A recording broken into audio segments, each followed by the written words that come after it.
ત્યારે દાઉદ કે જે દેશ વિરોધી પ્રવૃત્તિ કરવા માટે કુખ્યાત છે, ત્યારે આ આતંકના આકાએ એવી ઘટનાઓને અંજામ આપ્યો છે તે પણ આપણે ગ્રાફિક્સ થકી દર્શાવી દઈએ।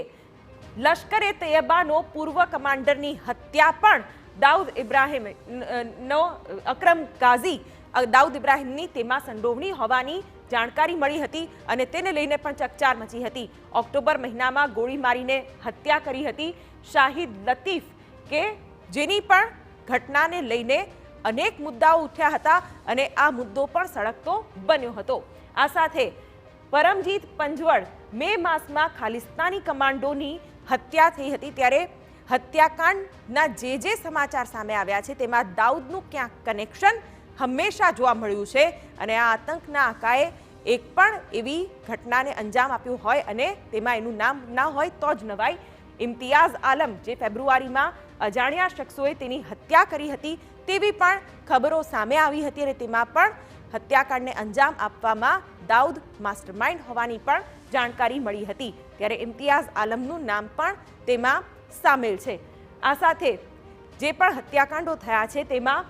એજાઝ અહંગર 22 ફેબ્રુઆરી 2023ના રોજ તેની હત્યા થઈ હતી અને ક્યાંક અંધારી આલમનો આ આતંકનો આકા અનેક એવા હત્યાકાંડને અંજામ આપવામાં કુખ્યાત રહ્યો છે। ત્યારે 26 ફેબ્રુઆરીએ અલ બદ્રના પૂર્વ કમાન્ડરની હત્યા થઈ હતી અને આ જે ઘટનાઓ છે એ ઘટનાઓ દર્શાવે છે કે જે પણ આતંકી પ્રવૃત્તિઓ સાથે જોડાયા છે, દેશ વિરોધી પ્રવૃત્તિઓમાં જોડાયા છે, તેમની હત્યા થઈ છે। આ તમામ એના નામ છે સૈયદ શાલોબાર। માર્ચમાં મોસ્ટ વોન્ટેડ આતંકીની હત્યા થઈ હતી અને પાકિસ્તાનમાં આ હત્યા થઈ હતી, ત્યારે સૈયદ શાલોબારની પણ ઘટના મલિક દાઉદ કે જે ક્લિનિક બહાર ગોળી મારીને તેની હત્યા કરવામાં આવી હતી અને આ હત્યાના સમાચાર આવ્યા હતા, ત્યારે દાઉદની પણ હત્યાના જે સમાચાર આવી રહ્યા છે તમામ તેની સાથે જોડાયેલા નામ છે। મલિક દાઉદનું પણ તેમાં નામ ક્લિનિક બહાર ગોળી મારીને તેની હત્યા કરાઈ હોવાની પણ